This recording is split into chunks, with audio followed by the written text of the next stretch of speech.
So it's the morning after the night before. I'm nursing a terrible hangover. I did a post-fight video immediately after Scott Quigg versus Carl Frampton, but I now wanted to come back and do a analysis, having slept on it and having considered a few further factors. First thing to say is 4 fights last night, 4 predictions. I got the winner right in all 4. I get enough stick when I get them wrong, so I feel I have to give myself praise for getting all 4 right. And of the 4 winners, I actually picked 3 by the correct method, i.e. points or KO. So I'm pleased with my predictions. Finally moving in the right direction in that front. But we'll put that to one side because you're not here to hear about that. I want to talk Frampton versus Quigg. You know, I've reflected on this, and I think it was actually a disappointing performance from both men. Let me say, I think Frampton has quite a passionate support, and people are starting to accuse me of being a Frampton hater. But let me say, I've been a fan of Carl Frampton longer than I've been a fan of Scott Quigg. I predicted in the build-up that Frampton would win the fight, and I selected him in my final video. I'm no Carl Frampton hater, but I'm going to say it how I see it. Frampton did a lot well in this fight. You know, in the early rounds, he did enough to win. He boxed well. He boxed exceptionally well on the back foot. He used his technical capability. He used his amateur background, and he was smart in there. He got the jab going. He got his volume to a level where it needed to be. His punches were sharp. They were quick. They were snappy. They were eye-catching. He started to work the body well. And Frampton did enough to mean he was in a position where he was at least 4 rounds up, 5 rounds on my card, by the time the fight was halfway and the 6th round had ended. So Carl Frampton did a lot right. Yeah, one of the reasons Scott Quigg struggled to get into the fight was because Carl Frampton's movement and reactions were so good early on that Quigg couldn't really judge the range very well. Quigg couldn't jab with Frampton. He resorted sometimes to crudely lunging in, and Frampton, with his boxing capability, with his reactions, was just able to take a step back out of range and stay out of trouble. So Frampton, he did perform well. You know, there was a lot to credit him for his performance, and the smartness of his boxing game early on negated a lot of Scott Quigg's work and meant that Scott Quigg became ineffective. So the fact that Scott Quigg was so bad in the early rounds, you know, part of that is due to Scott Quigg having a terrible game plan. Part of it is due to Carl Frampton being on his game. And he caught Quigg with a nice uppercut in the 4th round. Apparently that could have broken Quigg's jaw, something of that effect. So, you know, credit needs to go to Carl Frampton. He put in an impressive performance on a variety of different levels. And definitely the deserved winner. You know, on my scorecard, I did have it very close. I had it Carl Frampton winning 115 to 114. But let me say, I could happily accept Frampton 116, 113. I scored Quigg the 7th. I could happily see that round going to Frampton. I guess I could take it 116, 112 as well. I scored the 1st round 10-10. I could see that one going in Frampton's favour. So let me say, I'm happy with 115, 114, 116, 113, or 116, 112. The scoring, to score the fight to Scott Quigg, for me, would be poor. Because I believe that whilst this fight was very close, and indeed I only scored it 1 round apart, I think it would be near impossible to score Quigg more rounds than I did on my scorecard. You know, certainly the Sky Commentators had him up. I mean, I don't really see how they scored him up. Yeah, let's be honest. On my scorecard, I gave the 1st round a 10-10. But could you actually say with genuine conviction that Scott Quigg deserved to win any round in the first 6? Yeah, for me, I can't make a rational argument that Scott Quigg wins a single round out of the first 6. And whilst he does come on strong, and on my card I give him the sweep of round 7 to 11, whilst he does do well in the latter parts of the fight, not winning a round in the first 6 put pay to his chances. I don't see how a judge scored this to Scott Quigg by 2 rounds. I don't see it. I don't see how the Sky Commentators had Scott Quigg ahead. I just cannot score him around in the first 6. Frampton was far more effective. Frampton had higher output. And Quigg was landing just very little of note. Now, a lot of people have commented online that Quigg's defence was very, very tight. Very, very tight generally. And whilst Frampton was landing, was throwing a jab that was snappy and higher output, Frampton's jab was not overly effective against Quigg's defence. And yeah, I can see that. I mean, Quigg put in an improved defensive performance, but Frampton there was using experience to win those rounds because he was just doing enough, wasn't he? The jab was working, and in rounds where not a lot happens, when you've got one guy who's pushing the pace, making the fight, and having a higher output like Frampton was, you have to score him those rounds. So, whilst this fight ended up being close, I don't think it was a fight where you could score it to Scott Quigg. It was competitive, but I can't see how one judge scored this fight 2 rounds in favour of Scott Quigg. I just cannot. Frampton did enough to win in the early parts of the fight. Now, whilst I'm saying Frampton did enough to win, I will go back to the comment I made earlier on in this video, which is neither man really impressed me here. Frampton did enough to win, and at the end of the day, winning is everything. The win is what counts. The manner of victory is less important. But this was not a vintage Carl Frampton performance. I appreciate Scott Quigg is probably the best opponent Frampton's been in with, but I view Frampton, historically, he's someone I've been a fan of, definitely, because he is an exceptionally good fighter to watch. Frampton, for me, puts lovely combinations together. He's got excellent punch variety. He throws real strong, real eye-catching power punches. And for me, there was none of that. It was too cagey, it was too cautious, and whilst Frampton did do enough to win, I'm not taking it away from him, he really didn't dominate. And because there was so little action in the early rounds, I guess the fight was probably closer on some scorecards than it needed to be. I mean, the judge who scored it 115 to 113, I presume they gave one of the early rounds to Quigg, just because so little happened, they might have favoured something Quigg did. And whilst I don't agree with that, as I say, I scored into Frampton, whilst I don't agree with that, you open yourself up to that possibility when you do what Frampton did, which is become someone just flicking out the jab, not putting combinations, not throwing power punches. So I don't agree with it, but I'm saying because Frampton wasn't on fire last night, because he was cautious and cagey himself, even though it wasn't to the level of Scott Quigg, perhaps that gave the impression that the rounds Frampton won were slightly closer, whereas the rounds that Quigg won were probably more dominant rounds in Quigg's favour. I've watched the post-fight interviews. Quigg and Gallagher seemed to think they were doing very well in this fight. I'm going to go on record here. The corner work from Joe Gallagher last night, Joe Gallagher's a far more knowledgeable, experienced guy than I am, but the corner work from Joe Gallagher last night, in my opinion, was atrocious and was a real contributing factor to why Scott Quigg lost this fight. Scott Quigg, Joe Gallagher, they seemed to think it was a nip and tuck fight that could go either way. Seemingly, they were amazed when after 7 rounds, Sky had it 6-1 in favour of Scott Quigg. I mean, they seemed to be dumbstruck by that notion. Scott Quigg, in his post-fight interview with IFL TV, said, I thought it was going along nicely. There was no panic from the corner.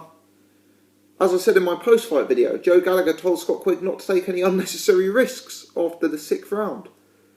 They misread this fight horribly. Firstly, their tactics going into the fight were terrible. They decided to fight long and get involved in a game of chess with a far superior technician in Carl Frampton. Why they ever decided to run with that game plan in the first case is ridiculous to begin with. And then secondarily, the complete lack of adjustment. It took them far too long to adjust. And for me, this isn't Scott Quigg's fault. At this level, you've got to trust in your trainer.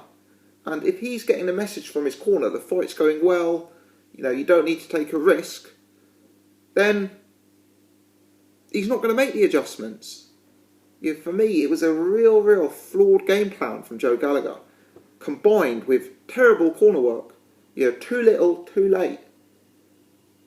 As I say, my experience of being in the corner very limited. So I'm not sitting here. It's very easy to talk with the benefit of hindsight, sitting on my sofa.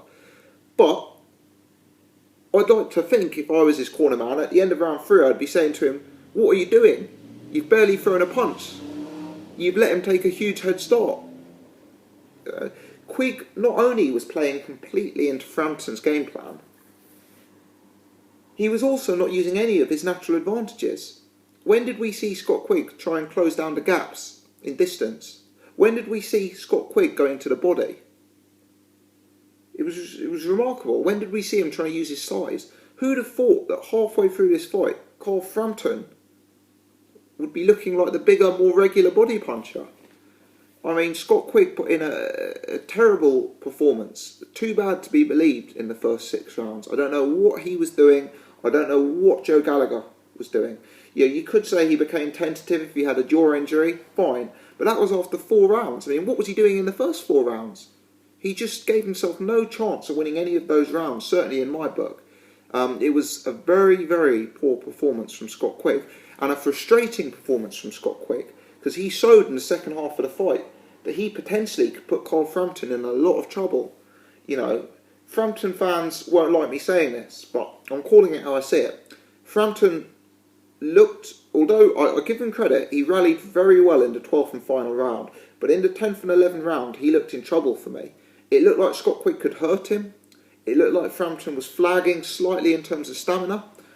And Scott Quigg was having real effect to the body and up close. When Quigg got this to the inside, when Quigg started throwing combinations of hooks to the body, he was causing Carl Frampton real issues. Real issues in this fight.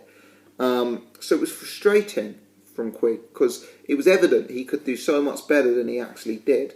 And it's a real bad tactics and corner work, I think, that cost him this fight. I'm going to say it. The truth is, I think Scott Quigg probably should have won this fight. Don't get me wrong. Carl Frampton was the deserved winner. Carl Frampton put in the correct performance. Carl Frampton definitely won the fight. But I do genuinely believe that if it wasn't for Joe Gallagher, Scott Quigg would have won this fight on points. I believe another trainer would have been begging him to press the pace from the 3rd and 4th round, and I think he could have nicked 1 or 2 of the closer rounds and taken a slight lead. I really do. Frampton did a lot to negate Scott Quigg's game plan, but Scott Quigg wasn't using his advantages, and it took Eddie Hearn running over to his corner and screaming at him and waving him on and telling Joe Gallagher. It took that to implement the change. Scott Quigg was capable of winning this fight for me. He really was. And this is coming from someone who picked Frampton to win by points. Scott Quigg looked the more dangerous fighter. He looked the harder puncher. At times, and I do say that Frampton had a good 12 round, but at times he looked a better conditioned athlete. I was very disappointed by the performance of Scott Quigg. I really was. The judging, the commentating, I disagree with that. Whilst I've said what I've said, Frampton definitely won this fight, even though I only had it 1 round apart. I can't see an argument really that Scott Quigg won more than half the rounds. I just don't see that really. I don't see it. In terms of where both men go from here, I know Carl Frampton's now going to have mandatory obligations. Rigondeaux on one side, Shingo Wake on another side. We'll have to see what he wants to do. Clearly, this is the biggest payday of his career, and one would presume after that fight, a rematch could be built. It was very competitive.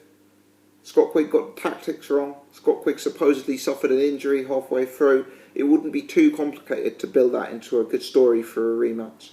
And although I haven't heard yet about pay-per-view numbers, clearly it was a very big fight. and there will benefit for both men to be involved in a rematch. And you know, now Carl Frampton is the unified champion, having won the first fight, could probably get this fight on an even bigger split percentage in Belfast and do very, very well for himself. You know, Quigg rematch is probably the biggest payday out there for Frampton. You know, both guys also could look at weight classes. You know, both guys are clearly big guys at the weight. Quigg is very tall, very rangy. Frampton is relatively powerfully built for the weight, and there's big fights above them in the division above as well. So, you know, we'll have to see what direction they go in. I suspect these two will meet again. I suspect there's too much money in them not meeting again. And yeah, that's where I think will be the logical next step. Wouldn't surprise me if Carl Frampton fights Wake for his mandatory. And you know, Quigg obviously may have one or two comeback fights, but I think all parties would be incentivised to organise a rematch here for my money. But yeah, that's my thoughts. Frampton, congratulations, a deserved winner. I wasn't overly inspired by his performance.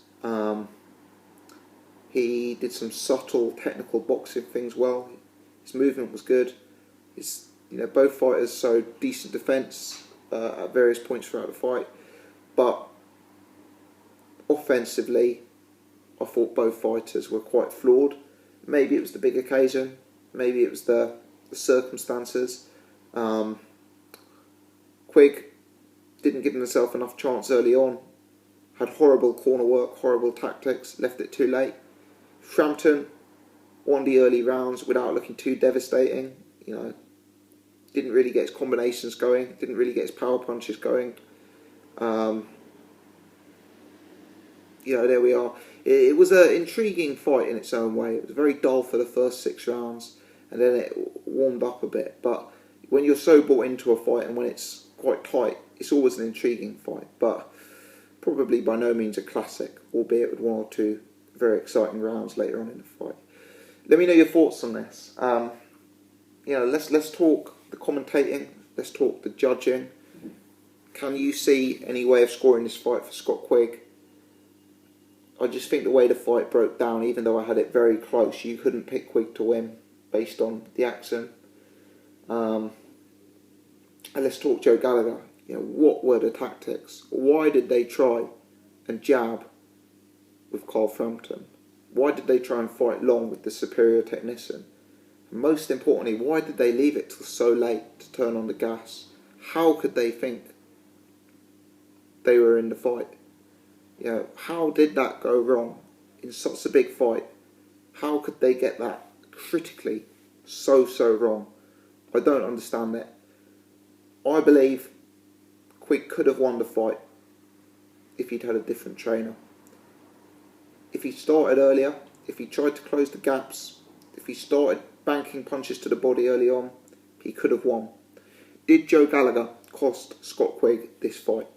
Let me know your thoughts. If you've enjoyed this video, hit the thumbs up button. Do press subscribe as well. Thanks for watching.